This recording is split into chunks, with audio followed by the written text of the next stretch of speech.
कोई बिस्मिल्लाहिर्रहमानिर्रहीम जी नहमदुहु व नुसल्ली अला रसूलिहिल करीम अम्मा बाद फाऊज़ु बिल्लाहि मिनश शैतानिर रजीम बिस्मिल्लाहिर्रहमानिर्रहीम। सूरह नू।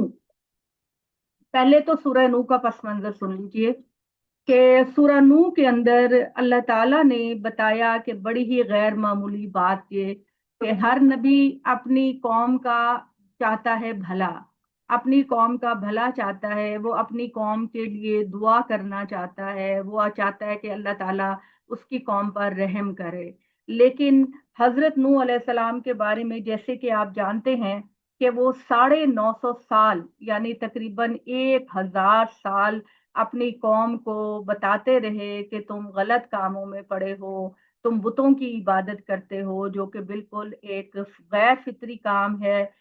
तुम्हारे अल्लाह ताला ने तौहीद की फितरत पर पैदा किया है और तुम बस सिर्फ एक अल्लाह की इबादत करो। और जब इंसान शिर्क करता है ना, क्यों अल्लाह शिर्क पर इतना जोर देते हैं? जब इंसान शिर्क करता है तो इसका मतलब ये है कि वो सारे गुनाहों में पड़ने के रास्ते उसके लिए खुल जाते हैं, क्योंकि वो ये समझता है कि ये सारे बुत जो हैं ये मेरे रब हैं, मेरे सिफारशी हैं, मैं जो कुछ भी करूंगा वो मेरी शफात करेंगे, मेरी बख्शिश का सामान करेंगे, तो गुनाह के रास्ते खुल जाते हैं। तो हजरत नूह अलैहिस्सलाम ये 950 साल तक करते रहे, तो कितनी बड़ी बात है ये। फिर आखिरकार उन्होंने अल्लाह ताला से खुद ही दुआ की और ये कहा कि ऐ अल्लाह, मुझे नहीं लगता कि मेरी कौम के लोग कभी भी सुधरेंगे। इतना लंबा अरसा वो मेरी बात, वालेकुम सलाम, मेरी बात को नहीं उन्होंने माना, सही रास्ते पर नहीं आए, इनके सरदार मेरा मजाक उड़ाते रहे, मेरा तमस्कुर उड़ाते रहे। अल्लाह ताला मैंने पूरे अज़्म के साथ, इस्तिक़लाल के साथ अपनी कौम को समझाया, लेकिन मेरी कौम के लोग बुराई के रास्ते को और शिर्क को छोड़ने के लिए तैयार नहीं।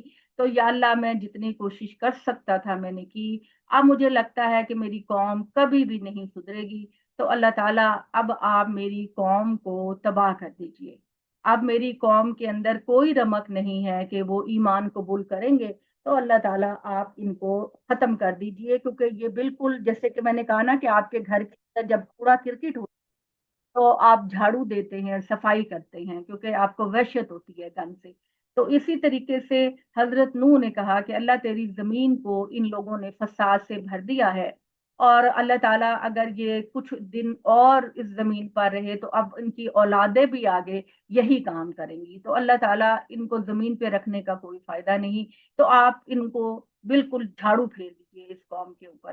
तो अल्लाह ताला ने ये बात कही कि तुमने ये दुआ बिल्कुल बर वक्त की है और मैं भी अब इस कौम को सफाया करने का ही सोच रहा हूँ।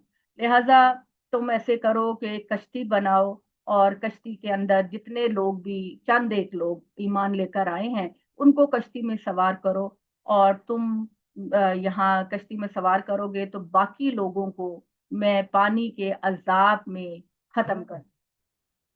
तो सूरह नूह के अंदर जो है ना, अब ये वाला मज़मून है। बिस्मिल्लाहिर्रहमानिर्रहीम, इन्ना अरसलना नूहन इला कौमिही अन अंजिर कौमका मिन कब्ले अन यातियहुम अज़ाबुन अलीम। हमने नूह को उसकी कौम की तरफ रसूल बनाकर भेजा कि अपनी कौम को खबरदार करो इससे पहले कि एक दर्दनाक अजाब उन पर आ जाए। उसने कहा, मेरी कौम के लोगों, मैं तुम्हारे लिए एक साफ साफ खबरदार करने वाला हूँ। मैं तुम्हें दावत देता हूँ कि सिर्फ अल्लाह की बंदगी करो, उसके हदूद के पाबंद रहो और मेरी बात मानो। इसके नतीजे में अल्लाह तुम्हारे गुनाहों में से माफ फरमाएगा जो से हुए और तुम्हें एक मुकर्ररा वक्त तक मोहलत देगा।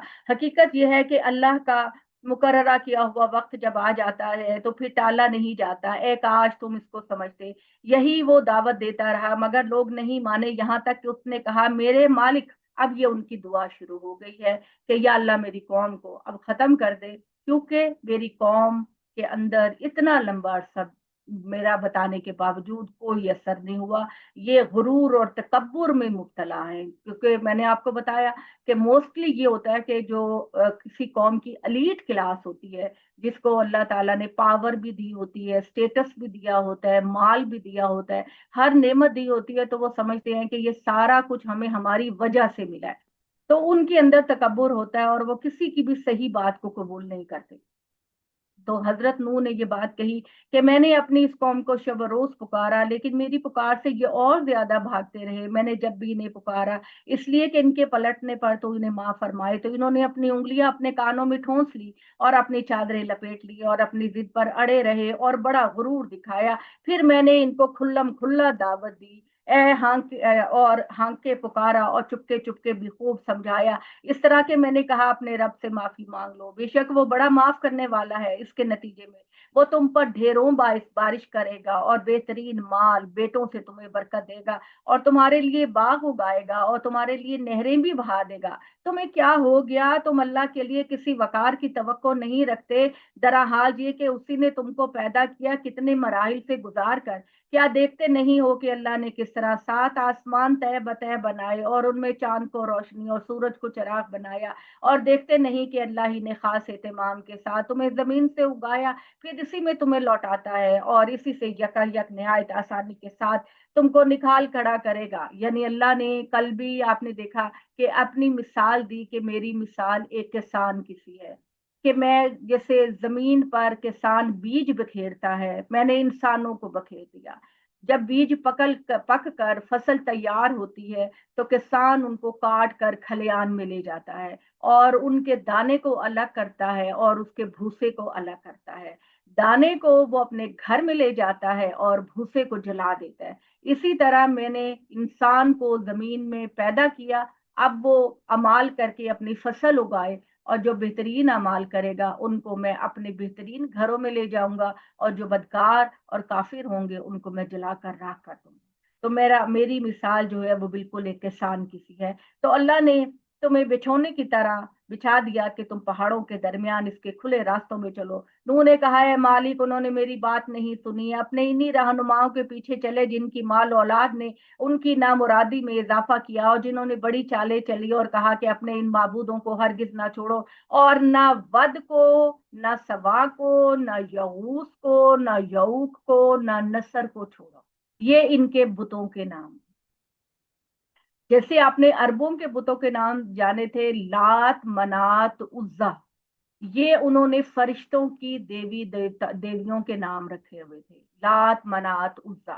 اسی طرح سے جو نوح کی قوم کے لوگ تھے انہوں نے اپنے بتوں کے نام رکھے ہوئے تھے، ود، سوا، یغوث، یعوق اور نصر۔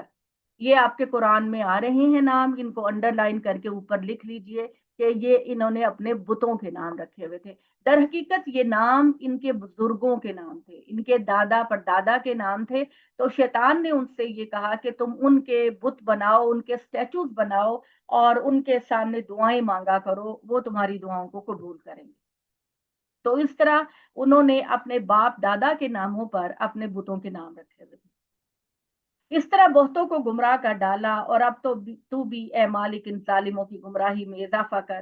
اپنے انہی گناہوں کی پاداش میں وہ پانی میں غرق کر دیے گئے، پھر آگ میں ڈال دیے گئے، اور اللہ کے مقابلے میں انہوں نے اپنا کوئی مددگار نہیں پایا۔ اور نوح نے کہا ہے مالک ان منکروں میں سے تو اب کسی کو زمین پر نہ کہ تو نے انہیں چھوڑ دیا تو یہ تیرے بندوں کی گمراہی کریں گے اور جنیں گے، تو تیری آگے جو ان کی نسل ہوگی وہ بھی نافرمان اور منکر ہی جنیں گے۔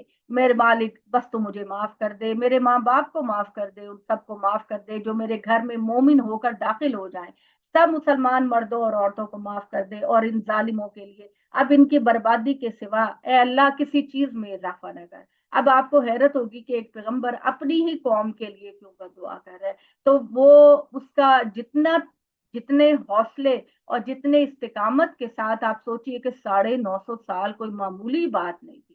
اور پھر اس کے بعد انہوں نے دیکھا کہ میری قوم میں نے اعلانیہ پکارا، چپکے چپکے ان کی خودداری کو برقرار رکھ کر، ان کو انفرادی طور پر، لیکن وہ کسی طرح بھی کے لیے تیار نہیں، ریکویسٹ کی کہ میں نے اتنی کوشش کر لی ہے کہ یا اللہ کوئی نتیجہ نہیں نکل سکتا، تو لہٰذا اب یہ کوڑا کرکٹ ہے، ان کو زمین پہ رکھنے نہیں۔ اللہ تعالیٰ نے بر وقت پھر ان کی دعا کو قبول کیا، اور اللہ تعالیٰ نے آسمانوں سے تیز پانی نازل کیا، اور زمین کے اندر بھی جو پانی تھا وہ زمین نے نکال باہر کیا۔ آپ کو پتہ نا زمین کے اندر بھی پانی ہے نا، جو ہمارے یہ جو पाइप लगते हैं, हमारे नलके लगते हैं, हमारे हैंड पंप लगते हैं, तो जमीन के नीचे सारा पानी है ना, तो वो पानी भी जमीन में निकाल दिया तो हर तरफ पानी ही पानी था।